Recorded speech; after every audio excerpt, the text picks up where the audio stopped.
لو في يوم رجعت البيت ولقيت كل حاجة اتغيرت وأقرب الناس ليك هم السبب، هتعمل إيه؟ أنا محمود، شاب عايش في قرية صغيرة. كان عندي أخت اسمها سارة، كانت كل حياتي.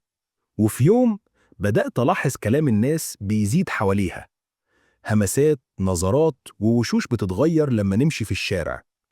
حاولت أسألها، كانت تبص في الأرض وتقول مفيش يا محمود. لحد ما جالي واحد صاحبي وشه شاحب وقال الحق يا محمود، صورتها بتتوزع على الموبايلات. قلبي وقع.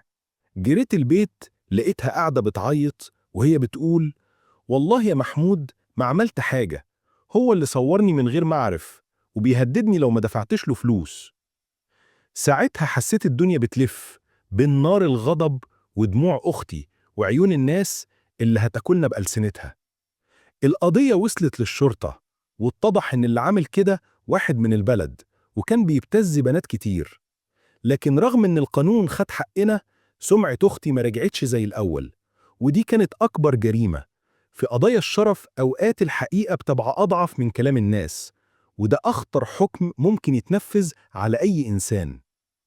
لو عجبك الفيديو اعمل لايك واكتب لي في التعليق حابب أتكلم عن إيه الفيديو الجاي، وما تنساش الاشتراك عشان بيفرحني.